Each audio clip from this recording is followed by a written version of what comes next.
민수기 18장 8절에서 20절 말씀 함께 읽었습니다. 이스라엘 모든 지파들은요, 하나님께서 땅을 기업으로 주시잖아요. 그런데 이 제사장들은요, 그 어떤 기업도 할당되지 않습니다. 땅이 할당되지 않습니다. 그래서 제사장에게는 특별히 하나님께서 지정하신 이 재물이 그들의 몫으로 돌아가게 되는 거죠.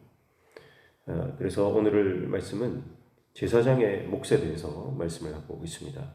먼저 8절 보시면 여호와께서 또 아론에게 이르시되 보라 내가 내 거제물 곧 이스라엘 자손이 거룩하게 한 모든 헌물을 내가 주관하게 하고 내가 기름 부음을 받았으므로 말미암아 그것을 너와 내 아들들에게 영구한 몫의 음식으로 주노라 이렇게 말씀하죠.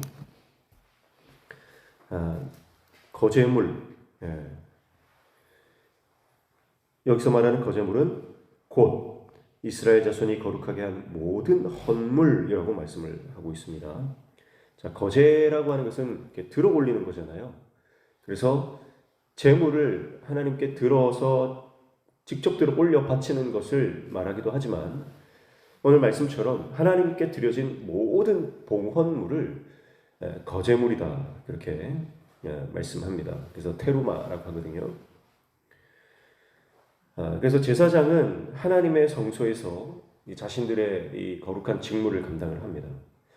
그래서 그 하나님께 드려진 제물에 대한 일정 부분이 제사장의 몫으로 돌아가는 것이죠.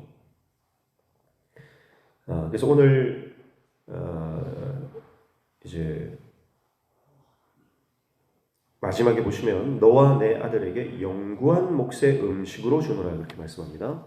자, 영구한 몫. 그래서 하나님께서 이것을 영원한 언약으로 삼으셨다. 네, 영원한 언약으로 삼으셨다라고 합니다. 그래서 정리하자면요, 총 이제 6가지인데 지성물, 소제, 속죄제, 속건제 중에서 불사르지 않은 것, 그리고 거제물과 요제물, 그리고 처음 난 것. 모든 기름, 포도주, 곡식들, 그리고 처음 익은 열매, 특별히 드린 것, 또 초태생 이런 것들이 제사장과 또는 제사장의 가족들이 먹을 수 있는 것으로 드려지게 됩니다.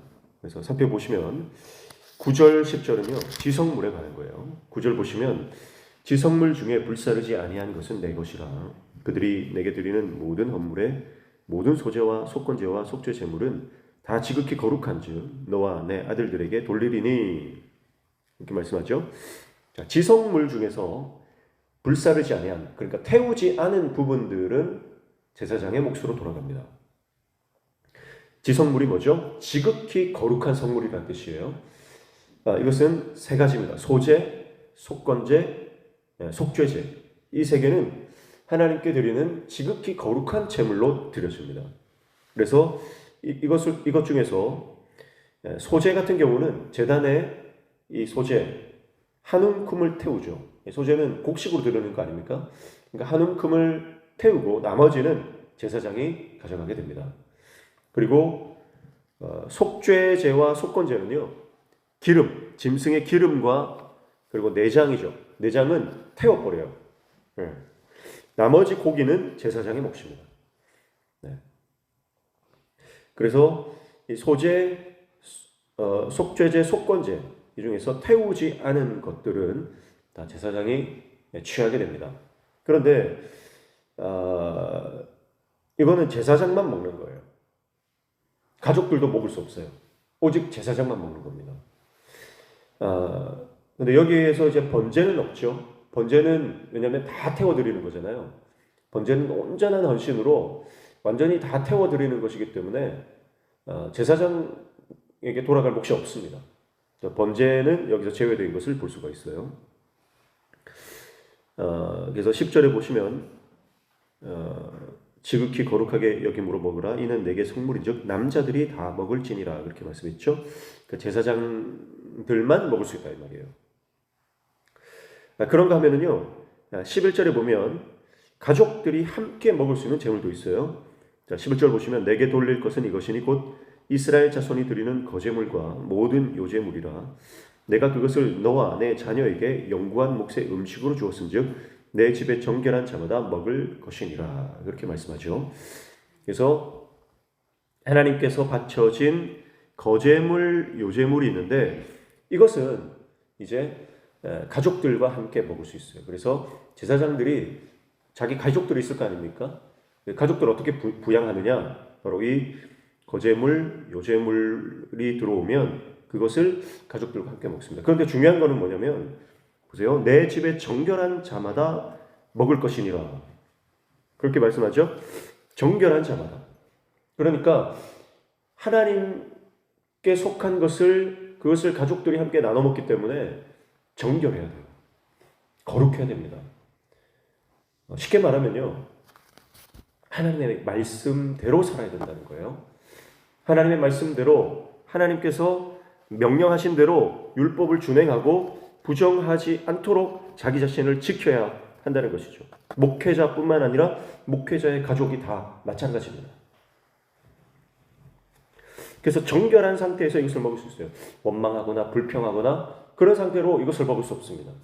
아무리 작은 것이라도 감사함으로 또 하나님의 명령에 철저히 준행함으로 이것을 먹어야 한다라고 하는 것이죠.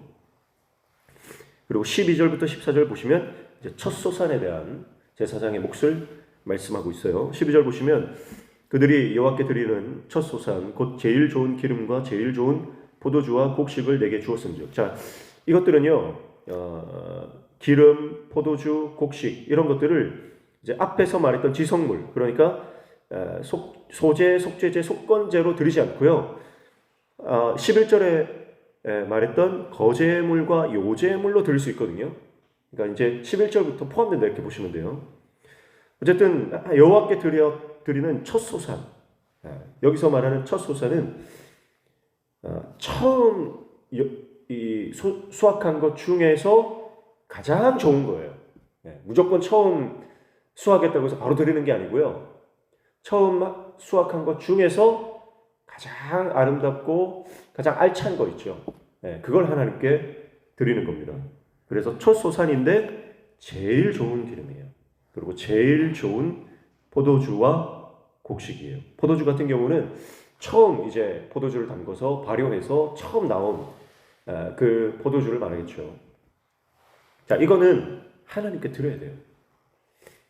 여러분, 우리 인생에 가장 처음 것, 가장 좋은 것 하나님께 드리라라고 하는 것은요, 나머지 모든 것들이 하나님의 은혜로 우리에게 주어진 것을 신앙으로 고백하는 것입니다. 내가 처음 것을 하나님께 드릴 수 없다면 여러분, 우리 인생의 그 어떤 부분도 하나님께 드릴 수가 없는 거예요. 그래서 첫 소산을 하나님께 드리라 말씀하셨는데, 근데 이 첫 소산을 하나님은 누구에게 주셔요? 제사장에게 그대로 돌려주십니다. 이게 무슨 말이냐면요, 하나님의 사명을 감당하는 사명자들, 여러분 여기서 오늘 제사장 말하지만요, 이 제사장은 목회자만을 말하는 게 아닙니다. 오늘 저와 여러분이 모든 예수 그리스도의 신부된 하나님의 거룩한 자녀된 저와 여러분이 다 하나님 앞에 영적인 제사장으로 세움받은 줄로 믿습니다. 그래서 너희는 왕같은 제사장이다, 그렇게 말씀하시잖아요. 그러니까 오늘 이 말씀을 목회자에게만 적용하면 안 되고요. 오늘 이 말씀을 내 말씀으로 받아야 돼요. 그래서 첫 소산을 다 제사장에게 돌려주신다라고 하는 것은요, 하나님의 1순위가 저와 여러분이라는 거예요. 가장 좋은 것을 우리는 하나님께 드리지만 사실은 그것을 다시 제사장에게 돌려주신다는 것은요, 하나님은 우리를 세상 그 어떤 것보다 사랑하신다는 거예요. 하나님의 1순위는 항상 우리입니다. 하나님의 관심은 항상 우리를 향해 있어요. 하나님은 우리를 그냥 내버려 두시는 분이 아니고요, 항상 우리를 관심 있게 보시는 분이에요. 때로는 우리는 혼자 있는 것 같고 버림받은 것 같고 하나님이 나에게 관심이 없는 것 같이 느껴질 때도 있지요. 그러나 여러분, 실상은요, 하나님은 항상 우리를 바라보시고 우리의 삶의 문제에 관심이 있으시고요, 항상 우리의 기도에 기울이시며 응답하시는 분인 줄로 믿습니다. 그래서 첫 소산을 다 제사장에게 돌려주시는 거예요. 그리고 15절부터 18절까지는 초태생입니다. 초태생. 이것도 처음 것이죠. 그러나 이 초태생은 이제 생명의, 그러니까 동물과 사람에 관한 것입니다. 15절 보시면 여호와께 드리는 모든 생물에 처음 나는 것은 사람이나 짐승이나 다 내 것이로되 처음 태어난 사람은 반드시 대속할 것이요 처음 태어난 부정한 짐승도 대속할 것이며 그렇게 말씀합니다. 초태생은 하나님의 것이고요.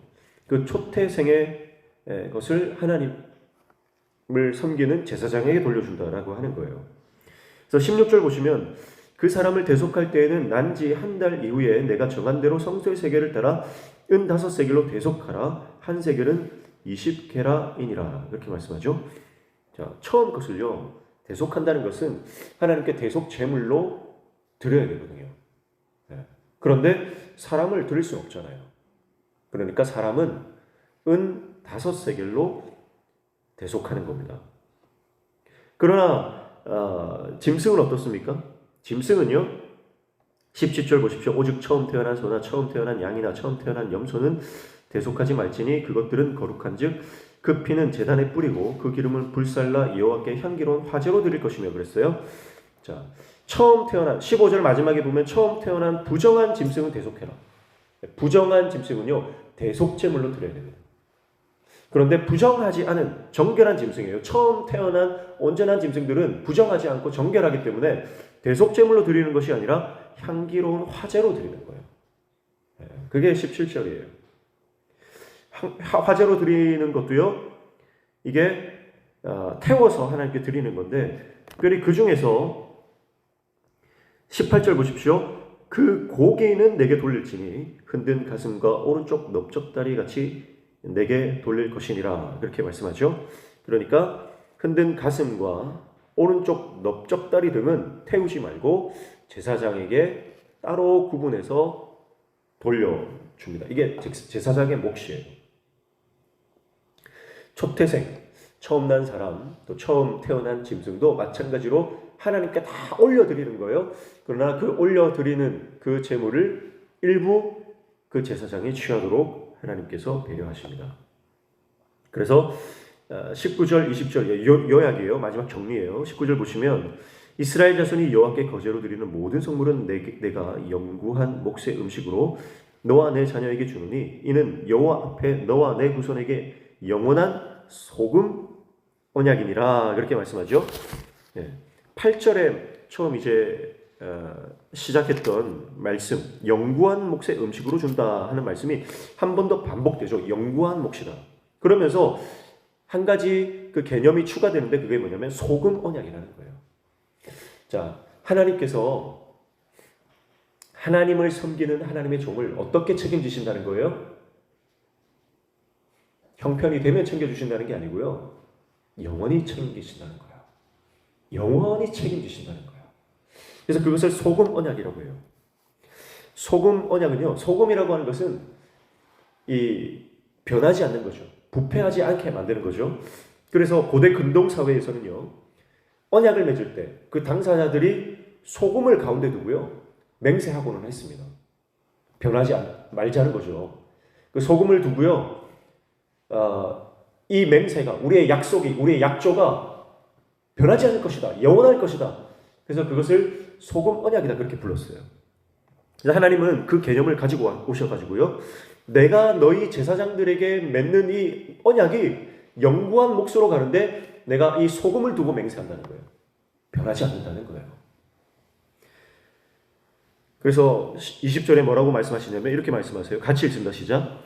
여호와께서 또 아론에게 이르시되 너는 이스라엘 자손의 땅에 기업도 없겠고 그들 중에 아무 분깃도 없을 것이나 내가 이스라엘 자손 중에 내 분깃이요 내 기업이니라. 아멘. 제사장들에게는요 땅이 기업으로 돌아가지 않는데 하나님께서 내가 너희의 기업이 되어주시겠다 그렇게 말씀하시는 거예요. 그러니까 하나님의 일을 하나님의 사명을 감당할 때 먹고 사는 문제 걱정하지 말라는 거예요. 오직 하나님의 일, 성막의 일을 위해서 충성하고 봉사하고 섬길 때 하나님께서 그들의 분깃이 되시고 공급하시는 분이 되셔서 하나님 자신이 너희들의 분기시요 기업이 되어 주시겠다. 그렇게 말씀하시는 것이죠. 그래서 이것이 영원한 소금 언약이다. 그렇게 말씀하고 있습니다. 사랑하는 성도 여러분, 오늘 우리도 마찬가지입니다. 하나님은 우리의 영원한 기업이 되어 주십니다. 그래서 우리가 소망을 둘 것은 이 땅이 아닙니다. 먹고 사는 문제 때문에 염려하고 걱정하고 근심하는 존재가 우리는 아니에요. 우리는 하나님을 영원한 기업으로 삼고 하나님을 바라보며 주님 나라를 위해서 충성하고 헌신하고 봉사할 때 하나님은 우리의 모든 필요를 채워주시는 분인 줄로 믿습니다. 우리가 하나님의 일을 감당하면 하나님은 우리의 모든 필요를 채워주십니다. 우리는 하나님의 일을 하고 하나님은 우리 일을 하신다. 보통 그렇게 많이 말하잖아요. 자녀의 문제 하나님께 맡기십시오. 직장 문제도 하나님께 맡기십시오. 건강의 문제도 하나님께 맡기십시오. 재정의 문제도 하나님께 맡기십시오. 내가 이래서 이 형편이 안 돼서 하나님 일 못합니다. 그런 말 하지 마시고요. 어떤 상황과 형편이든지 우리가 주님의 일을 감당하면 하나님이 내 모든 삶의 문제를 해결해 주시고 책임져 주시는 분이다. 그것을 믿음으로 주님 앞에 온전히 쓰임받는 거룩한 영적 제사장들 다 되시기를 주님의 이름으로 축복합니다. 기도하겠습니다. 하나님 아버지, 우리 인생 우리가 책임질 수 없고 내가 노력하고 몸부림친다고 해도 내가 내 인생을 책임질 수 없는 존재인데 그 교만의 마음들을 버리고 오직 하나님이 우리를 책임지시고 우리의 삶을 공급해 주시는 분임을 믿음으로 하나님을 기업으로 삼아 놀라운 영광을 맛보며 하나님의 역사를 경험하며 나아가는 인생 되도록 우리를 붙들어 주시옵소서. 이 땅에 소망 두지 말고 이 땅에 먹고 사는 문제에 목숨 걸지 말고 오직 하나님을 바라보며 하나님께 우리의 인생을 거는 신실한 믿음의 종 되게 도와주시옵소서. 예수님의 이름으로 기도하옵나이다.